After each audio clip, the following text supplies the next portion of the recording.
আচ্ছা এই খেয়াল করো, দেখো তড়িৎ প্রবাহের চৌম্বক ক্রিয়া এই অধ্যায় বের করো। আচ্ছা এইটা শর্টের বাইরে হওয়ার কারণে অনেকে হয়তো কখনো পড়োই নাই। আচ্ছা অনেকে হয়তো পড়ছো কিন্তু জিনিসটা হয়তো ক্লিয়ার না, অথবা এই অধ্যায় বারবার পড়ার পরে মনে থাকতেছে না, বিভিন্ন সমস্যা হইতে পারে, তাই না? তো এখন এই অধ্যায়টা কিভাবে পড়া উচিত, আচ্ছা আমরা আজকে এই অধ্যায়টা একদম শুরু থেকে পড়বো ভালো মতো। তো অধ্যায়ের একদম শুরুতে অধ্যায়ের নামটা খেয়াল করো, দেখো অধ্যায়ের নাম কি দেওয়া আছে, তড়িৎ প্রবাহের চৌম্বক ক্রিয়া এবং চৌম্বকত্ব। এইটা দ্বারা কি বোঝায় এটাকে বুঝতে হবে। এটা দ্বারা কি বোঝায় বোঝার জন্য পাশের পেজে দেখো একটা ছবি দেওয়া আছে, এই ছবিটা একটু খেয়াল করো, এই ছবিটা একটু দেখো তো। একটা তারের মধ্যে দিয়ে কি দেওয়া হয়েছে, বিদ্যুৎ প্রবাহ। তারের মধ্যে দিয়ে বিদ্যুৎ প্রবাহিত করা হলে তার চারপাশে একটা চৌম্বকত্ব উৎপন্ন হয়।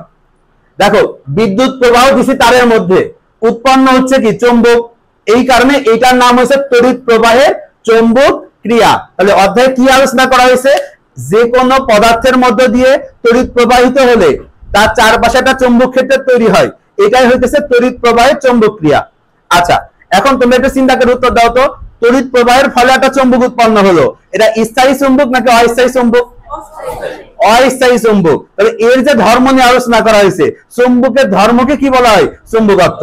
তাহলে এই অধ্যায়ে আমরা দুইটা জিনিস শিখবো, কি কি শিখবো, তড়িৎ প্রবাহের ফলে যে চৌম্বক ক্রিয়া হচ্ছে সেটা, অর্থাৎ তড়িৎ প্রবাহের ফলে চৌম্বক ক্রিয়া, আর একটা শিখবো চৌম্বকের ধর্ম বা চৌম্বকত্ব। এটা হচ্ছে এই অধ্যায়ের সামারি, মানে এই অধ্যায়ে আমরা এইটুকু জিনিস শিখবো, ঠিক আছে? আচ্ছা তো সবার শুরুতে আমরা ভূমিকা অংশে আসি। ভূমিকা বা সূচনা অংশে খেয়াল করো, এই যে বিদ্যুৎ প্রবাহের চৌম্বক ক্রিয়া কি আবিষ্কার করছেন, দেখো ওয়েরস্টেড। পাইছো, বিদ্যুৎ প্রবাহের চৌম্বক ক্রিয়া আবিষ্কার করছেন ওয়েরস্টেড। এখন এই অধ্যায় তোমাদের কঠিন লাগে তোমরা বলো, কিন্তু পরীক্ষায় তোমরা কি ভুল করো জানো, বিজ্ঞানীর নাম। কেন ভুলটা হয় দেখো, তড়িৎ প্রবাহের চৌম্বক ক্রিয়া আবিষ্কার করছেন ওয়েরস্টেড, আরেকটা জিনিস লিখো চৌম্বক আবেশ। চৌম্বক আবেশ আবিষ্কার করছেন ফ্যারাডে। এই দুইটাতে তোমরা প্যাচ লাগায় ফেলো, চৌম্বক আবেশ আবিষ্কার করছেন ফ্যারাডে, আর তড়িৎ প্রবাহের চৌম্বক ক্রিয়া আবিষ্কার করছেন ওয়েরস্টেড। এইভাবে আমরা একটু ট্রিকি উপায় মনে রাখি, এগুলো বড় পরীক্ষা আমাদের প্যাচ লাগবে। আবেশে কয় অক্ষর, 3 অক্ষর। আবেশ আবিষ্কার করছেন 3 অক্ষর যুক্ত বিজ্ঞানীকে ফ্যারাডে, কথা বলছে ওই মনে রাখো। আর বিদ্যুৎ প্রবাহের চৌম্বক ক্রিয়া আবিষ্কার করছেন ওয়েরস্টেড। ওকে আচ্ছা এবার পাশের পেজে খেয়াল করো, দেখো পরীক্ষাটা দেওয়া হয়েছে, পরীক্ষাটা জাস্ট তোমরা উত্তর দিবা, পরীক্ষাটা তোমরা উত্তর দিবা, এটা খুব কঠিন কিছু না। ছবিটা দেখে বলো, দেখো এখানে কি দেখানো হয়েছে, একটা বিদ্যুৎ প্রবাহ হচ্ছে আর তার চারপাশে কি উৎপন্ন হবে, চৌম্বক ক্ষেত্র। আচ্ছা বিদ্যুৎ প্রবাহ যদি বন্ধ হয়ে যায় চৌম্বক ক্ষেত্র কি থাকবে? তাহলে যতক্ষণ বিদ্যুৎ প্রবাহ ততক্ষণ কি চৌম্বক ক্ষেত্র। দেখো 3 নম্বর পয়েন্টটা দেখো এখানে দেওয়া আছে, 4 নম্বর পয়েন্ট দেখো, বিদ্যুৎ প্রবাহ যতক্ষণ চৌম্বক ক্ষেত্র ততক্ষণ। আচ্ছা যদি তড়িৎ প্রবাহ মাত্রা বাড়ানো হয় চৌম্বক ক্ষেত্রেও কি হবে, বৃদ্ধি পাবে। তাহলে 1 নম্বর পয়েন্ট দেখো, পরিবাহীর মধ্যে বিদ্যুৎ প্রবাহিত হলে চৌম্বক ক্ষেত্রের সৃষ্টি হয়। সেকেন্ড পয়েন্ট, সৃষ্ট চৌম্বক ক্ষেত্রের মান কার উপর নির্ভর করে, বিদ্যুৎ প্রবাহ মাত্রার উপর নির্ভর করে। আচ্ছা বিদ্যুৎ প্রবাহের দিকের উপরও কি নির্ভর করবে, চৌম্বক ক্ষেত্রের দিক। পিছে জায়গা নাই নাকি, এই যে এখানে আসো এদিকে, আচ্ছা দাঁড়াও, যাও এদিক থেকে আসো, এদিক থেকে আসো, এখানে বসে সমস্যা নেই। দেখো তো ঠিক হয় কিনা, এটা ঠিক করো তো, বসো। আচ্ছা তাহলে দেখো পরিবাহীর মধ্যে দিয়ে বিদ্যুৎ প্রবাহিত হলে চৌম্বক ক্ষেত্রের সৃষ্টি হয়। তারপর আর কি কি শিখলাম আমরা, বিদ্যুৎ প্রবাহে সৃষ্ট চৌম্বক ক্ষেত্রের মান বিদ্যুৎ প্রবাহ মাত্রার উপর নির্ভর করে, বিদ্যুৎ প্রবাহের দিকের উপর চৌম্বক ক্ষেত্রের দিক নির্ভর করে, তাই না? বিদ্যুৎ প্রবাহের দিকের উপর চৌম্বক ক্ষেত্রের দিক নির্ভর করে। আর লাস্ট পয়েন্ট কি, বিদ্যুৎ প্রবাহ যতক্ষণ থাকে চৌম্বক ক্ষেত্র কি হবে, ততক্ষণ থাকে। এর পাশে ব্র্যাকেটে একটা জিনিস লিখে রাখো, অস্থায়ী চুম্বক। তাহলে এই জিনিসটা দ্বারা আমরা কি বুঝলাম, এটা একটা অস্থায়ী চুম্বক, স্থায়ী চুম্বক কিন্তু না। এটা দ্বারা আমরা কি বুঝলাম, এটা একটা অস্থায়ী চুম্বক, ঠিক আছে? আচ্ছা তাহলে এই যে বিদ্যুৎ প্রবাহের ফলে যে চৌম্বকত্ব উৎপন্ন হয় সেটা কোন ধরনের চৌম্বক, অস্থায়ী চৌম্বক। আচ্ছা পরে চলে আসো, দেখো এই যে তারের চারপাশে যে অঞ্চলব্যাপী তার প্রভাব থাকে সেই অঞ্চলকে কি বলা হয়, চৌম্বক ক্ষেত্র। যে অঞ্চলব্যাপী প্রভাব থাকে তাকে চৌম্বক ক্ষেত্র বলে। চৌম্বক ক্ষেত্রের একক কি দেখো, টেসলা বা weber per metre square. Tesla, 1 tesla is equal to 1 weber per metre square, এটা মনে রাখতে হবে। তাহলে পরীক্ষায় যদি কোশ্চেন আসে চৌম্বক ক্ষেত্রের একক কি, উত্তর হবে টেসলা বা ওয়েবার পার মিটার স্কয়ার। আচ্ছা, পরে পাশের পেজে চলে আসো, চৌম্বক ক্ষেত্রের মান নির্ণয়। আচ্ছা, চৌম্বক ক্ষেত্র বলতে, আচ্ছা চৌম্বক ক্ষেত্রের আগে তোমরা তড়িৎ ক্ষেত্র নামে একটা জিনিস পড়ছিল না? তড়িৎ ক্ষেত্র আর তড়িৎ প্রাবল্য কি সেম ছিল নাকি আলাদা ছিল? সেম ছিল। তড়িৎ ক্ষেত্র তড়িৎ প্রাবল্য সেম ছিল, সূত্র ছিল সেম, একক ছিল সেম। তাহলে চৌম্বক ক্ষেত্র চৌম্বক প্রাবল্য কি হবে? সেম। তাহলে এবার বুঝে উত্তর দাও, চৌম্বক ক্ষেত্র স্কেলার রাশি না ভেক্টর রাশি? ভেক্টর রাশি। চৌম্বক ক্ষেত্র কি রাশি? ভেক্টর রাশি। এখন ভালো করে উত্তর দাও, একটা ভেক্টর রাশির কি কি আছে? মান আছে, দিক আছে। এই কারণে দেখো এই পেজে কি আছে? চৌম্বক ক্ষেত্রের মান নির্ণয় উপরে, আর নিচে আছে চৌম্বক ক্ষেত্রের দিক নির্ণয়। কথা বোঝা গেছে? চৌম্বক ক্ষেত্রের মান নির্ণয় আছে, দিক নির্ণয়, শুধু দুইটা বিষয় পড়তে হবে। এখন চৌম্বক ক্ষেত্রের মান তোমরা কিভাবে বের করবা? দেখো বি ইকুয়াল টু সমীকরণ কি? দেখো F by Q V sine theta. পাইছো? এফ বাই কি সমীকরণ? Q V sine theta. তাহলে এই কথা খেয়াল করবো যে চৌম্বক ক্ষেত্র বি ইকুয়াল টু সমীকরণ কি? F by Q V sine theta. সমীকরণ খেয়াল করতে হবে। আর যদি বলে চৌম্বক বলের সমীকরণ কি? এফ ইকুয়াল টু সমীকরণটা দেখো কিউ ভিবি সাইন থিটা। চৌম্বক বলের সমীকরণ F equal to Q VB sine theta. চৌম্বক ক্ষেত্রের সমীকরণ B equal to F by Q V sine theta. দুইটা সমীকরণ মনে রাখবো, একটা চৌম্বক ক্ষেত্রের সমীকরণ, একটা চৌম্বক বলের সমীকরণ, দুইটা খেয়াল রাখতে হবে। আচ্ছা, এরপর নিচের দিকে চলে আসে, দেখো চৌম্বক ক্ষেত্রের দিক নির্ণয়। আচ্ছা, চৌম্বক ক্ষেত্রের দিক নির্ণয় করা হয়েছে কোন সূত্রের সাহায্যে? দুইটা সূত্রের নাম দেওয়া আছে। একটা নাম দেখো ম্যাক্সওয়েলের কর্ক স্ক্রু সূত্র। পাইছো? ম্যাক্সওয়েলের কর্ক স্ক্রু সূত্র, এটা একটা সূত্র। আরটা দেখো নিচে দেওয়া আছে ফ্লেমিং এর ডান হস্ত নিয়ম। ফ্লেমিং এর ডান হস্ত নিয়ম পাইছো? ফ্লেমিং এর ডান হস্ত নিয়ম কিন্তু ভালো করে বুঝো, ফ্লেমিং এর ডান হস্ত নিয়মের দুইটা নিয়ম আছে, ডান হস্ত নিয়ম 1, ডান হস্ত নিয়ম 2।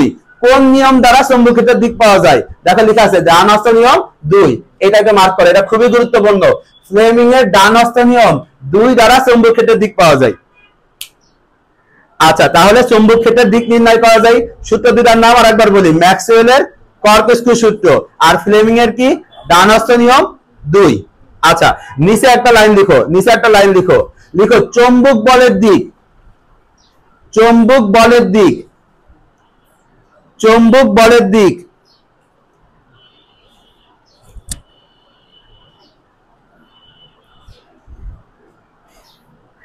আচ্ছা, আমরা একটু আগে শিখে আসলাম চৌম্বক ক্ষেত্রের দিক নির্ণয় করা যায় দুইটা সূত্র। চৌম্বক বলের দিক লিখো বাম হস্ত নিয়ম এবং ডান হস্ত নিয়ম 1। বাম হস্ত নিয়ম আর ডান হস্ত নিয়ম 1।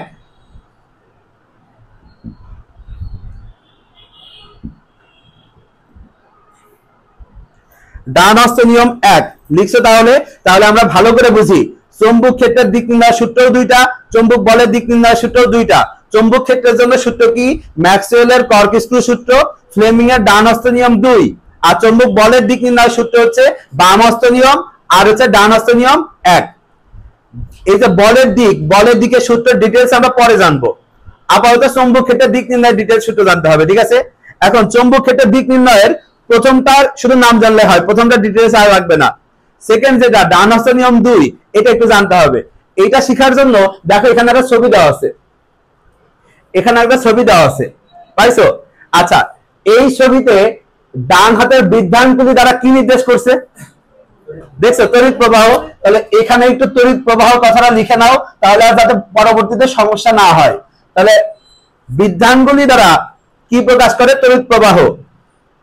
আর এই যে মধ্যমা, এই যে আঙ্গুলের মধ্যমা দ্বারা কি প্রকাশ করে? চৌম্বক ক্ষেত্র। তাহলে মধ্যমা দ্বারা প্রকাশ করে চৌম্বক ক্ষেত্র, আর বৃদ্ধাঙ্গুলি দ্বারা প্রকাশ করে হচ্ছে তড়িৎ প্রবাহ। বুঝা গেছে? আচ্ছা, ঠিক আছে, এইটা হচ্ছে ডান হস্ত নিয়ম 2 এর নিয়ম। তাহলে বৃদ্ধাঙ্গুলি দ্বারা কি নির্দেশ করে? তড়িৎ প্রবাহ। আর মধ্যমা দ্বারা নির্দেশ করে চৌম্বক ক্ষেত্র। শেষ, এটুকু জানলে চলবে। আচ্ছা, আর একটা বিষয় ভুল হয়, তোমরা বড় পরীক্ষায় কনফিউশনে পড়ো, ডান হস্ত নিয়ম 2 আর ডান হস্ত নিয়ম 1 কোনটা চৌম্বক বলের জন্য? তো মনে রাখবা, একটা কথা মনে রাখবা, আমরা জানি না একতাই কি বল, তার মানে একতাই বল মানে এক নাম্বারটা কি বলের সূত্র, কথা বুঝছো? ডান হস্ত নিয়ম এক হচ্ছে ওই যে চুম্বক বলের দিক নির্ণয়ের সূত্র, কথা বোঝা গেছে? এবার মনে রাখতে পারি। আচ্ছা পরে পাশের পেজে আসো। কেবল আমরা একটা সমীকরণ পড়লাম না যে চৌম্বক বল F ইকুয়াল টু সমীকরণ কি ছিল Q V B sine theta, তাহলে মোট কয়টা বিষয়ের উপর নির্ভর করে? চারটা বিষয়। দেখো এটাই যে পাশের পেজে লেখা আছে চৌম্বক বল মোট কয়টা বিষয়ের উপর নির্ভর করে? চারটা। দেখো সূত্রে যা যা ছিল তাই, চার্জের উপরে, বেগের উপরে, চৌম্বক ক্ষেত্রের উপরে আর মধ্যবর্তী কোণের সাইনের উপরে। বুঝা গেছে? Q V B sine theta খেয়াল রাখতে হবে। আচ্ছা পরে চলে আসো কয়েকটি প্রয়োজনীয় সংজ্ঞা। শুরুতেই দেখো দেওয়া আছে চৌম্বক ফ্লাক্স, পাইছো? শুরুতেই সংজ্ঞা দেওয়া আছে কি চৌম্বক ফ্লাক্স। আচ্ছা তোমাদের কি মনে আছে তড়িৎ ফ্লাক্স কাকে বলে? কোন একটা তলের মধ্যে দিয়ে যতগুলা তড়িৎ বলরেখা অতিক্রম করে তাকে বলা হয়েছিল তড়িৎ ফ্লাক্স। চৌম্বক ফ্লাক্স কাকে বলবে? কোন একটা তলের মধ্যে দিয়ে যতগুলো চৌম্বক বলরেখা অতিক্রম করবে তাকে বলা হয় চৌম্বক ফ্লাক্স। পাইছো? চৌম্বক ফ্লাক্সের সংজ্ঞাটা আমরা সবাই পারবো। ফাই ইকুয়াল টু সমীকরণটা খেয়াল করো A B cos theta, phi equal to A B cos theta. আচ্ছা এ দ্বারা বোঝায় ক্ষেত্রফল আর বি দ্বারা কি বোঝায়? চৌম্বক ক্ষেত্র। আচ্ছা একটু আগে চৌম্বক ক্ষেত্রের একক কি পড়ছিলাম? টেসলা বা ওয়েবার পার মিটার স্কয়ার। এখন খেয়াল করো টেসলার সাথে যদি তুমি ক্ষেত্রফল গুণ করো এর একক কি দাঁড়াবে? Tesla metre square. কথা বোঝা গেছে? কেন একক টেসলা মিটার স্কয়ার হয়েছে না বুঝে বললে কিন্তু হবে না। তাহলে এর একক কি হয়? টেসলা মিটার স্কয়ার অথবা শুধু ওয়েবার। ঠিক আছে? তাহলে চৌম্বক ক্ষেত্রের ভালো করে আমি বারবার এই কথা বলতেছি, মাথার ভিতর গেঁথে নাও, না হলে কিন্তু একক ভুল করবা। চৌম্বক ক্ষেত্রের একক টেসলা বা ওয়েবার পার মিটার স্কয়ার আর চৌম্বক ফ্লাক্সের একক টেসলা মিটার স্কয়ার বা শুধুমাত্র ওয়েবার।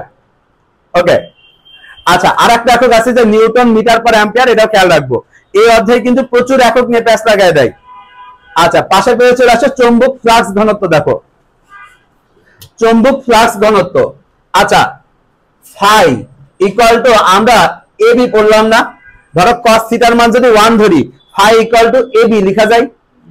তাহলে বি ইকুয়াল টু কি দাঁড়ায়? দেখো ফাই বাই এ। বুঝা গেছে? B equal to phi by A. Flux কে কি দ্বারা ভাগ করলে তার ঘনত্ব পাওয়া যাবে? ক্ষেত্রফল। তাহলে দেখো তো ফ্লাক্স কে ক্ষেত্রফল দ্বারা ভাগ করলে কি পাওয়া গেল? চৌম্বক ফ্লাক্স ঘনত্ব। সেটা ইকুয়াল টু আবার কি? চৌম্বক ক্ষেত্র। চৌম্বক ফ্লাক্স ঘনত্বের পাশে অবলিক দিয়ে লিখো চৌম্বক ক্ষেত্র। চৌম্বক ফ্লাক্স ঘনত্ব আর চৌম্বক ক্ষেত্র সেম জিনিস। চৌম্বক ফ্লাক্স ঘনত্ব আর চৌম্বক ক্ষেত্র সেম জিনিস। তাহলে এই কারণে এই দুইটার মধ্যে প্যাচ লাগায়ও না। চৌম্বক ফ্লাক্স ঘনত্ব আর চৌম্বক ক্ষেত্র সেম। ঠিক আছে? তাহলে এই কথাগুলো খেয়াল করব। তাহলে এই সমীকরণটা খেয়াল করব। পরে phi equal to A B cos theta, এটা আমরা জানি। পরে নিচের দিকে দেখো এই যে দেখো আবার একক দেওয়া আছে চৌম্বক ফ্লাক্স ঘনত্বের একক চৌম্বক ক্ষেত্রের একক সেম হবে। তার মানে কি কি হবে? টেসলা বা ওয়েবার পার মিটার স্কয়ার। আরো দেখো দুইটা নতুন একক দেওয়া আছে, এই এককগুলো খেয়াল করব। ঠিক আছে? এই এককগুলোর পাশাপাশি আর একটা একক দেখো নিচে দেওয়া আছে, 1 টেসলা ইকুয়াল টু কত gauss? 10 to the power 4 gauss. তাহলে এই সবগুলাই পরীক্ষায় যদি আসে গাউস কিসের একক? তাহলে সেম কিসের একক হবে? চৌম্বক ক্ষেত্র বা চৌম্বক ফ্লাক্স ঘনত্ব। চৌম্বক ক্ষেত্র বা চৌম্বক ফ্লাক্স ঘনত্ব, এই কথা খেয়াল করব। আচ্ছা তাহলে 1 টেসলা ইকুয়াল টু কত গাউস, এটা খেয়াল রাখবো। আচ্ছা পরে দেখো গাণিতিক উদাহরণ 4.1 একটা ম্যাথ দেওয়া আছে, দেখছো? আচ্ছা একটু আগে আমরা ফাই এর সমীকরণ কি পাইলাম? Phi equal to A B cos theta, তাই পাইলাম না? আচ্ছা phi equal to A B cos theta, এখানে থিটা এর মান কি? এখানে যা দেওয়া আছে তাই বসার কথা না? মানে 30 ডিগ্রি বসার কথা, হিসাব তো তাই বলে। এখানে কি 30 ডিগ্রি বসানো হয়েছে? না। কেন 60 বসানো হয়েছে? এটা লিখে নাও, থিটা ইকুয়াল টু অভিলম্বের সাথে অন্তর্ভুক্ত কোণ। থিটা ইকুয়াল টু অভিলম্বের সাথে অন্তর্ভুক্ত কোণ। অভিলম্বের সাথে অন্তর্ভুক্ত কোণ।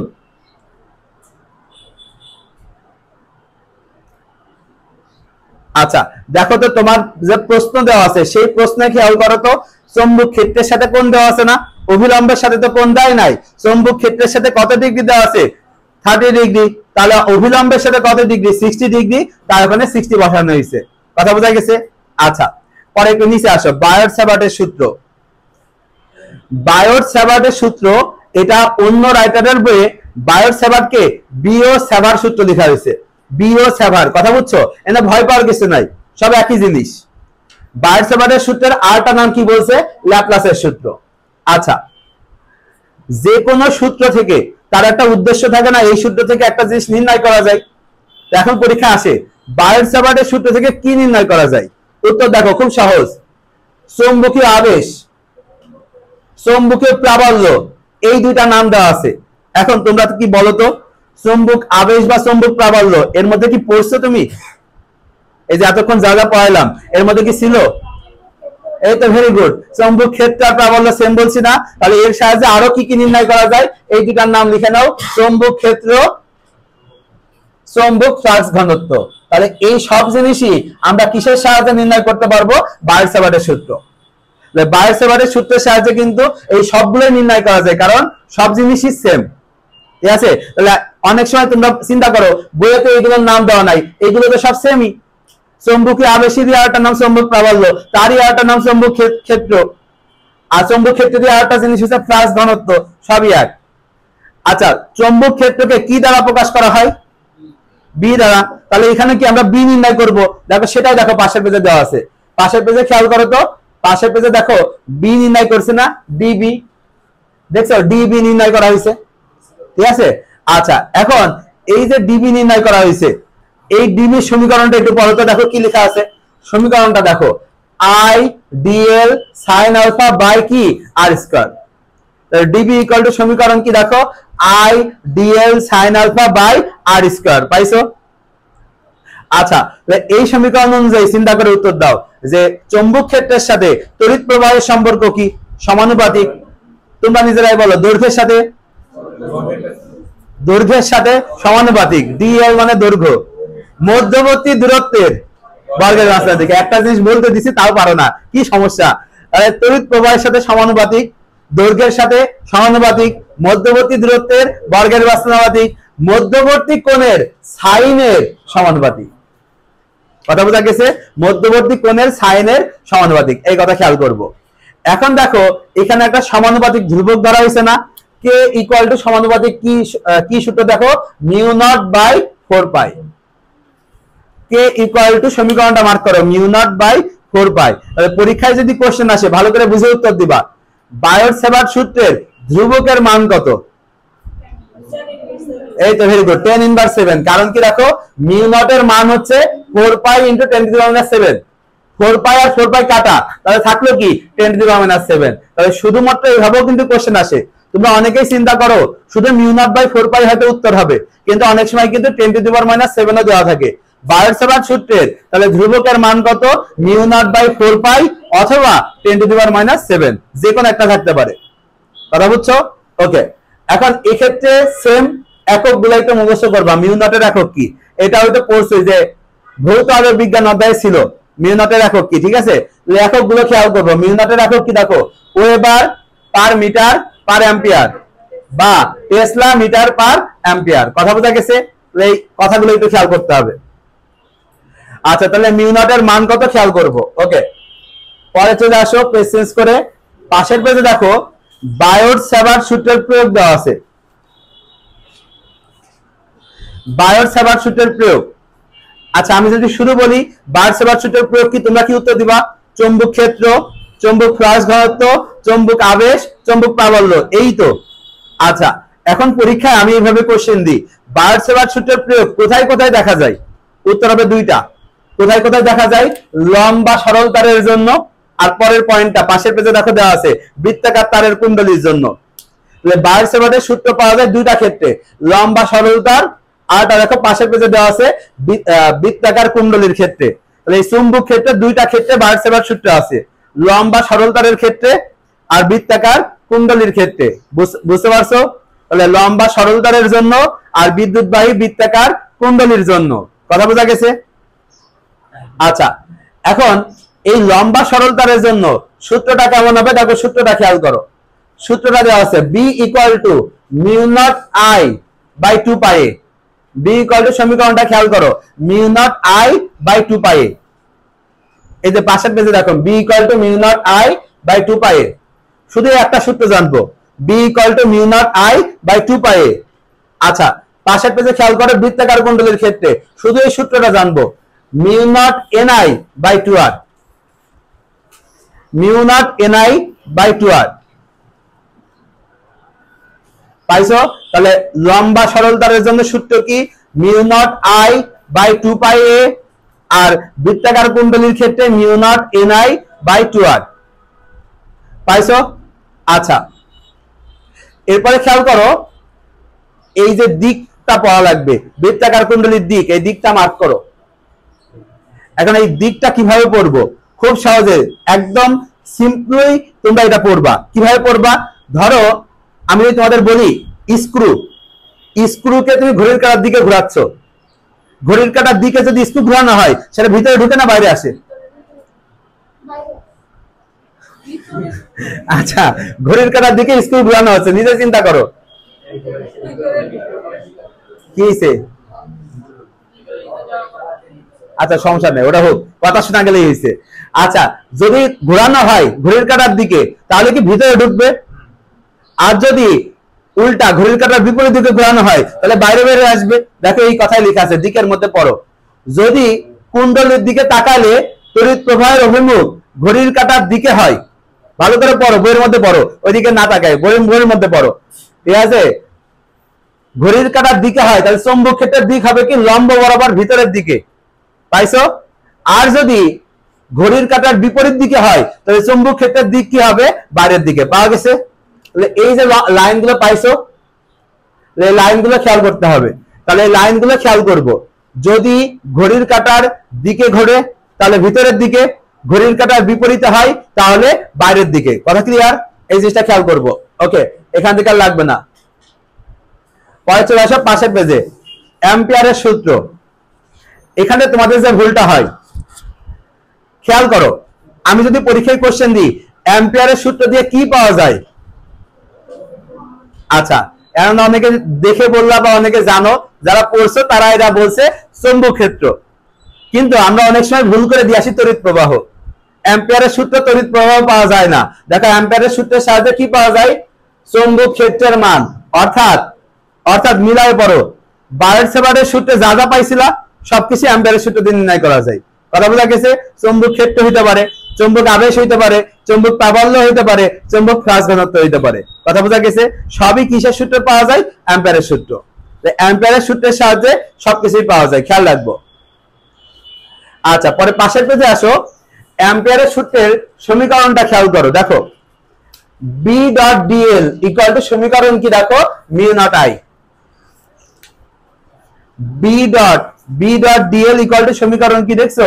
Mu not I. পাইছো? B dot DL equal to সমীকরণ হচ্ছে মিউ নট আই। আচ্ছা, এখানে আর লাগবে না, এখানে আর কিছু লাগবে না, সব স্কিপ, এখানে আর লাগবে না। এবার আসো গতিশীল চার্জের উপর চৌম্বক বল। গতিশীল চার্জের উপর চৌম্বক বল, এটা একটু খেয়াল করো। ধরো একটা তার দেওয়া আছে, ধরো একটা তার, এই তারের মধ্যে বিদ্যুৎ প্রবাহিত হচ্ছে। এই তারের মধ্যে কি প্রবাহিত হচ্ছে? বিদ্যুৎ।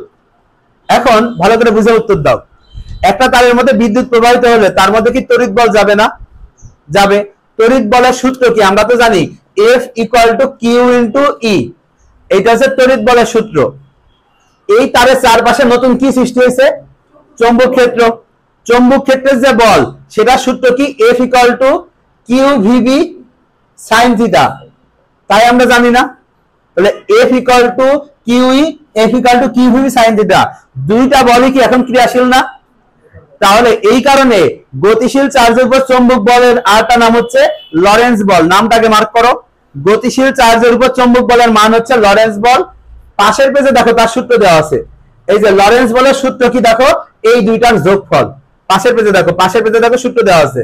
লরেন্স বলের যোগফল মানে লরেন্স বল ইকুয়াল টু তড়িৎ বল আর চৌম্বক বল দুইটার যোগফলের সমান। লরেন্স বল দ্বারা কি কি পাওয়া যায়? তড়িৎ বল আর চৌম্বক বলের যোগফল। পাইছো?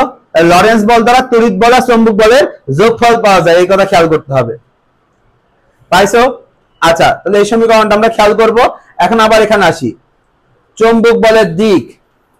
আচ্ছা, পূজা বলো চুম্বক বলের দিক নির্ণয় সূত্র কি কি? বলের দিক তুমি বলার বলতে চাচ্ছ কেন? তোমাকে ধরবো? আচ্ছা বলো, তুমি বলো, সমস্যা নাই। ক্ষেত্র না, বল বল এক, আর বামহস্ত, তাই না? বামহস্ত নিয়ম আর ডানহস্ত নিয়ম এক, মনে আছে?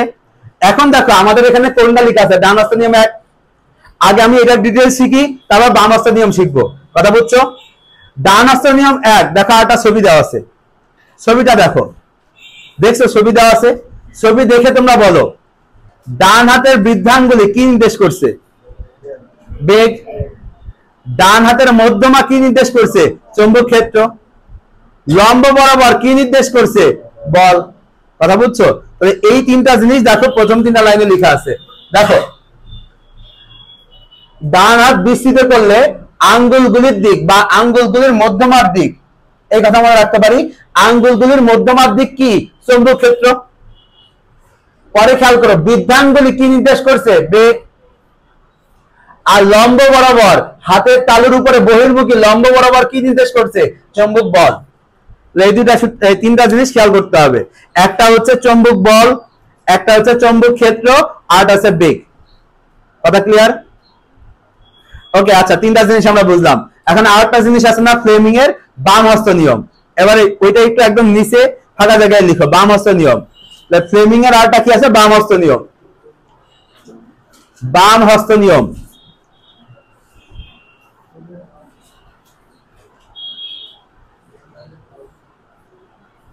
লিখছো, বাম হস্ত নিয়ম। বাম হস্ত নিয়মের মধ্যে এই লাইনটা একটু লিখো, লিখো এফ বি আই। বাম হস্ত নিয়মের মধ্যে এটা লিখো এফ বি আই, লিখছো? আচ্ছা এফবিআই কি বলতো? এফবিআই নাম শুনছো? এটা একটা গোয়েন্দা সংস্থা, ঠিক আছে? তো যাই হোক, সেই এফবিআই নাম তো মনে থাকবে, এফবিআই। আচ্ছা এখন বাম হস্ত নিয়মটা হচ্ছে এমন, ঠিক আছে? আচ্ছা আমি এই যে হাতটা এমন করছি, তুমি না পারলেও সমস্যা নাই, এই যে এমন, তাই না? আচ্ছা হাতটা এমন করার চেষ্টা করো, তাহলে একবার শিখে যাবা। হাত এমন করো, বাম হাত নাও, বাম হাত নিয়ে যেমন। এই এমন না করতে হলে ডাক্তারি করে লাভ নাই তো, তুমি তো সার্জারি করতে পারবা না, ডাক্তারি শিখে কি করবা? এমন করো, ঠিক আছে? এবার দেখো আমি কি বললাম, সূত্র কি? আচ্ছা তুমি হাতের এখান থেকে যদি বলো এফ বি আই, ঠিক আছে? এফ বি আই, কথা বুঝছো? এফ বি আই, কথা ক্লিয়ার? এফ বি আই, তাহলে দেখো ভালো করে বুঝে বলো, এই যে বৃদ্ধাঙ্গুলি কি নির্দেশ করে? বল। তাহলে বৃদ্ধাঙ্গুলি বল, এটার নাম কি? তর্জনী। তর্জনী কি? চৌম্বক ক্ষেত্র। আর মধ্যমা কি? তড়িৎ প্রবাহ। তাহলে এই তিনটাতে লিখে নাও, ঠিক আছে? এই তিনটাতে লিখে নাও। এফ এর নিচে লিখো বৃদ্ধাঙ্গুলি, বৃদ্ধাঙ্গুলি। বি এর নিচে লিখো তর্জনী, আই এর নিচে লিখো মধ্যমা, ঠিক আছে? তাহলে দেখো জিনিসটা যদি এইভাবে পড়ো আর কখনো ভুল হবে না। তাহলে কি কি আমরা শিখলাম? যে বৃদ্ধাঙ্গুলি নির্দেশ করে এফ, তর্জনী চৌম্বক ক্ষেত্র, আর মধ্যমা আছে তড়িৎ প্রবাহ। কথা বোঝা গেছে? এখন তুমি বলতে পারো এত কঠিন যদি শিখাচ্ছি, এটা মেডিকেল পরীক্ষা আসছে, কিন্তু এই বইয়ে নাই। কথা বুঝছো? এই কারণে শিখাচ্ছি, কথা বুঝছো? তাহলে এটা আমাদের শিখতে হবে, কিন্তু এফবিআই কোনটা দ্বারা কি নির্দেশ করে এটা আমাদের বইয়ে নাই। তাহলে এই যে এটা কি নিয়ম ছিল? বাম হস্ত নিয়ম। এর সাহায্যে কি নির্ণয় করা যায়? চৌম্বক বল। ওকে, আচ্ছা পরে আমরা পাশের পেজে চলে আসি। এখানে আর কিছু লাগবে না, এখান থেকে পেজ রিসিভ করি। 4.6 এর উপরের দিকে একটু খেয়াল করো। 4.6 এর উপরে এখানে দেখো একটা সমীকরণ আছে, F = ILB। এই সমীকরণটা মার্ক করো। আচ্ছা একটু আগে আমরা চৌম্বক বলের সমীকরণ কি পাইছিলাম? F = QVB sin θ। ওটা দ্বারা কি বোঝায়? যে একটা তারের মধ্য দিয়ে যে পরিমাণ চার্জ যাচ্ছে, সেই চার্জের উপর ক্রিয়াশীল বল। চার্জের উপর ক্রিয়াশীল বলের সমীকরণ কি? QVB sin θ। আর যদি বলে তারের দৈর্ঘ্য, একটা দৈর্ঘ্য দেওয়া আছে, L এর মান দেওয়া আছে, L এর মান দেওয়া আছে, এর ক্ষেত্রে চৌম্বক ক্ষেত্রের সমীকরণ কি? তাহলে হবে ILB sin θ। এর সাথে ইকুয়াল টু দাও, দিয়ে লিখো ILB sin θ। তাহলে একটা তারের মধ্য দিয়ে ক্রিয়াশীল বলের সমীকরণ কি? আইএলবি সাইন থিটা। দৈর্ঘ্য থাকলে সমীকরণ কি? আইএলবি সাইন থিটা। আর শুধু চার্জ থাকলে সূত্র কি? Q VB sine theta. ঠিক আছে, আইএলবি সাইন থিটা কার ক্ষেত্রে? তারের মধ্যে দিয়ে ক্রিয়াশীল চৌম্বক ক্ষেত্রের বল। ঠিক আছে, একটা তারের মধ্যে। এখন একটা তারের জায়গায় যদি দুইটা তার দিয়ে দেয়, 4.6টা খেয়াল করো। 4.6 কি বলছে? দুইটা সমান্তরাল তারের মধ্যে দিয়ে ক্রিয়াশীল বল পাইছো। 4.6 দুইটা সমান্তরাল তারের মধ্যে ক্রিয়াশীল বল আছে।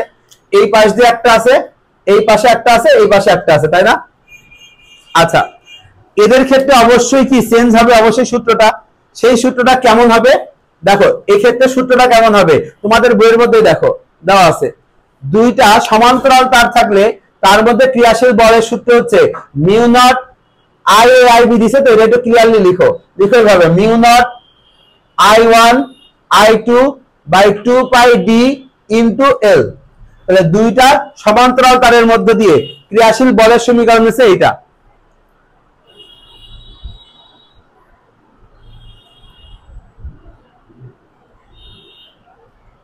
Mu naught I1 I2 by 2 pi d into L.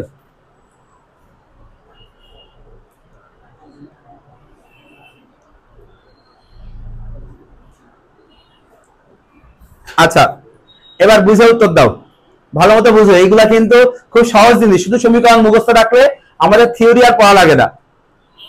D দ্বারা কি বোঝায়? ওই দুইটার মধ্যবর্তী দূরত্ব। তাহলে পরীক্ষায় যদি কোশ্চেন আসে সমান্তরাল তারের মধ্যে ক্রিয়াশীল বল, তাদের মধ্যবর্তী দূরত্বের সাথে কি সম্পর্ক? ব্যস্তানুপাতিক। প্রবাহদ্বয়ের গুণফলের সাথে কি সম্পর্ক? সমানুপাতিক। তারের দৈর্ঘ্যের সাথে কি সম্পর্ক? সমানুপাতিক। দেখো তো এই কথাগুলা আমাদের এই যে পাশের যে অংশটা জানার বিষয়ের মধ্যে লেখা আছে না? জানার বিষয়ের মধ্যে, সরি জানার বিষয়ের উপরে দেখো, অ্যাম্পিয়ারের সংজ্ঞার উপরে 2 নম্বর পয়েন্ট দেখো।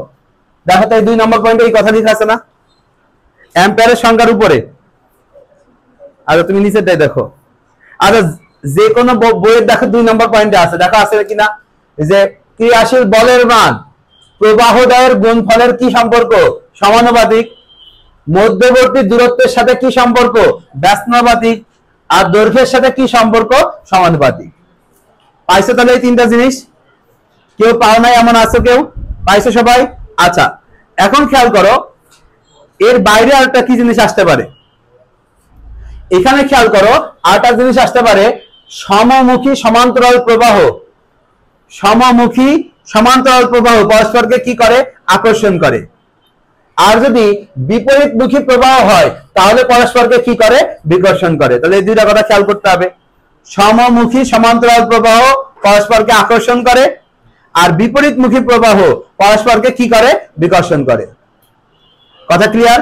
সমমুখী সমান্তরাল প্রবাহ পরস্পরকে আকর্ষণ করে, বিপরীতমুখী প্রবাহ পরস্পরকে বিকর্ষণ করে। তাহলে এই কথাগুলো খেয়াল করতে হবে, ঠিক আছে? আচ্ছা, পরে অ্যাম্পিয়ারের সংজ্ঞার মধ্যে আসো। অ্যাম্পিয়ারের সংজ্ঞার মধ্যে খেয়াল করো, পরীক্ষায় যদি কোশ্চেন আসে অ্যাম্পিয়ারের সংজ্ঞা অনুযায়ী বলের মান কত? দেখো বলের মান 2 × 10⁻⁷ নিউটন। বলের মান কত? দেখো 2 × 10⁻⁷ নিউটন। পাইছো? অ্যাম্পিয়ারের সংজ্ঞা অনুযায়ী বলের মান কত? 2 × 10⁻⁷ নিউটন। খুবই গুরুত্বপূর্ণ একটা এমসিকিউ, কিন্তু ভালো মতো খেয়াল করবো। আচ্ছা, এখানে আর লাগবে না। তাহলে আবারও ওই দুইটা একটু বলো। সমমুখী সমান্তরাল প্রবাহ পরস্পরকে কি করে? আকর্ষণ করে। আর বিপরীতমুখী প্রবাহ পরস্পরকে বিকর্ষণ করে। আর এই যে সমানুপাতিক কখন কখন ব্যস্তানুপাতিক, এটা পারবা ওই সূত্র মনে থাকলেই। ওকে, এখান থেকে আর লাগবে না। পরে চলে আসা টর্কের মধ্যে। আচ্ছা, টর্ক না, সরি হল প্রভাব আছে। আগে হল প্রভাবটা শিখি। আচ্ছা, হল প্রভাব বা হল ক্রিয়া শুধুমাত্র এমসিকিউর জন্য যতটুকু পড়া লাগবে ততটুকুই পড়বো। আচ্ছা, পাশের পেজে একটা ছবি আছে, আগে এটা দেখে আসো। আচ্ছা, পাশের পেজের ছবিতে দেখে আমাকে বলো, তোমাদের তো অনেক কিছু শেখানো হলো। হল প্রভাবের মধ্যে চুম্বক বলের দিক নির্ণয় করা হয়েছে কোন সূত্রের সাহায্যে? ডান হস্ত নিয়ম। দেখছো রাইট হ্যান্ড লেখা আছে। রাইট হ্যান্ড, এর ডান হস্ত নিয়ম কত? 1। মনে আছে? তাহলে পরীক্ষায় যদি কোশ্চেন আসে হল প্রভাবের মধ্যে চুম্বক বলের দিক পাওয়া গেছে কোন সূত্র অনুযায়ী? ডান হস্ত নিয়ম 1। হল প্রভাব নির্ণয় করা হয় বা হল ভোল্টেজ নির্ণয় করা হয় কার সাহায্যে? ভোল্টমিটারের সাহায্যে। পাইছো? ভোল্টমিটারের সাহায্যে। এই দুটো কথা খেয়াল করতে হবে। হল প্রভাব এর ক্ষেত্রে চৌম্বক বলের দিক পাওয়া যায় ডান হস্ত নিয়ম 1 দ্বারা। হল প্রভাবের ক্ষেত্রে ভোল্টেজটা নির্ণয় করা হয় ভোল্টমিটারের সাহায্যে। কথা বোঝা গেছে? ওকে, এখন এখানে খেয়াল করো, হল প্রভাব বা হল ক্রিয়া, হল প্রভাব বা হল ক্রিয়ার ক্ষেত্রে কি কি নির্ণয় করা হয় এই দুটো মার্ক করো। চার্জের প্রকৃতি আর চার্জের সংখ্যা খেয়াল করো, দেখো দেওয়া আছে চার্জের সংখ্যা নির্ণয় করা যায় আর তা কোন প্রকৃতির চার্জ অর্থাৎ চার্জের প্রকৃতি নির্ণয় করা যায়। হল প্রভাবের সাহায্যে কি কি নির্ণয় করা যায়? চার্জের প্রকৃতি আর চার্জের সংখ্যা পাওয়া গেছে। হল প্রভাবের সাহায্যে তোমরা দুইটা জিনিস নির্ণয় করতে পারবা, চার্জের প্রকৃতি, চার্জের সংখ্যা। এখানেও যা দেওয়া আছে পাশের পেজে দেখো হেডলাইনেও তাই দেওয়া আছে। দেখো তো ক নাম্বার পয়েন্টে কি দেওয়া আছে? চার্জের প্রকৃতি নির্ণয় করা যায়। খ নাম্বার পয়েন্টে দেওয়া আছে একক আয়তনে চার্জের সংখ্যা। ওই যে একক আয়তন কথাটা খেয়াল করো, আমি কিন্তু আয়তনের জায়গায় দিয়ে দিই ক্ষেত্রফলে চার্জের সংখ্যা। তাহলে চার্জের সংখ্যা কিভাবে? একক আয়তনে। কথা বোঝা গেছে? এখানে আমাদের খেয়াল করতে হবে যে হল ভোল্টেজ বা হল ক্রিয়া এর সাহায্যে কি কি নির্ণয় করা যায়? চার্জের প্রকৃতি, চার্জের সংখ্যা। এখন এই যে চার্জের সংখ্যা তার পাশে একটা লাইন লেখা আছে হল ভোল্টেজের রাশিমালা। হল ভোল্টেজের রাশিমালা অনেক সময় হয় কি তোমরা দ্রুত পড়ো, এই কারণে ওই চার্জের সংখ্যাটুকু পড়ে আর পড়ো না। আমি কিন্তু কোশ্চেন দিব, হল ভোল্টেজের রাশিমালা নির্ণয় করা যায় কোন ক্রিয়ার সাহায্যে? হল ক্রিয়ার সাহায্যে। ওকে, এখান থেকে আর লাগবে না। পাশের পেজে দেখো সমীকরণটা খেয়াল করো, VH ইজিক্যাল টু সমীকরণ কি দেওয়া আছে দেখো BI বাই NTQ। পাইছো? VH ইজিক্যাল টু সমীকরণ কি দেখো BI বাই NTQ পাওয়া গেছে। আচ্ছা, এই BI বাই NTQ সমীকরণটা খুব ভালো মতো খেয়াল করবা। আচ্ছা, এখানে কোনটা দ্বারা কি বুঝাইছে উপর থেকে একটু দেখে নিও, ঠিক আছে? এই যে উপরে দেখো বেশ কিছু মান দেওয়া আছে, কোনটা দ্বারা কি বুঝাইছে দেওয়া আছে, একটু খেয়াল করো। আচ্ছা, পরে চলে আসো, পেজ চেঞ্জ করে তর্কের মধ্যে আসো। আচ্ছা, ধরো তোমাদের যদি আমি বলি চৌম্বক ক্ষেত্র, আবার উত্তর দাও। চৌম্বক ক্ষেত্র কোন ধরনের রাশি? স্কেলার রাশি না ভেক্টর রাশি? ভেক্টর রাশির বলকে কি বলা হয়? টর্ক। জানো স্কেলার রাশির ক্ষেত্রে যা বল, ভেক্টর রাশির ক্ষেত্রে তার নাম কি? টর্ক। এই কারণে এখানে বল না দিয়ে এখানে দিছে প্রবাহী লুপের উপর চৌম্বক ক্ষেত্রের ক্রিয়াশীল টর্ক। কথা বোঝা গেছে? কেন টর্ক দিছে? কারণ এটা একটা ভেক্টর রাশি। প্রত্যেকটা পয়েন্ট তোমার বুঝতে হবে, তাহলে তোমার জিনিসটা বুঝতে সুবিধা হবে। আচ্ছা, এখন এই টর্কের ব্যবহার কোথায় কোথায় আছে এটা কোশ্চেন আসে। এই টর্কের ব্যবহার মার্ক করো, গ্যালভানোমিটার, বৈদ্যুতিক মোটর, জেনারেটর। তাহলে কোথায় কোথায় টর্কের ব্যবহার আছে পরীক্ষা আসে? গ্যালভানোমিটার, বৈদ্যুতিক মোটর আর জেনারেটর, এই সকল জায়গাতে কিসের ব্যবহার আছে? টর্কের ব্যবহার আছে। কথা ক্লিয়ার?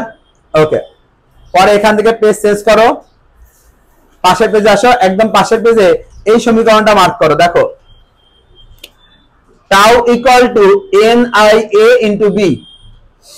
এই সমীকরণটা মার্ক করো, tau equal to NIA cross B। পাইছো? আচ্ছা, এখানে খেয়াল করো, এর নিচে দেখা দেওয়া আছে NIA কে আবার কি বলা হয়? চৌম্বক ভ্রামক। NIA কে কি বলা হয়? চৌম্বক ভ্রামক। এই কথা খেয়াল করতে হবে। তাহলে আমি একটা কথা বলতে পারি, NIA যদি চৌম্বক ভ্রামক হয়, আমি বলতে পারি না টাউ ইকুয়াল টু চৌম্বক ভ্রামক ইনটু চৌম্বক ক্ষেত্র। দেখো ওই কথা দেখো নিচে লেখা আছে tau equal to M cross B বা চৌম্বক ভ্রামক ইনটু চৌম্বক ক্ষেত্র। অনেক সময় কিন্তু পরীক্ষায় MCকিউ আসে।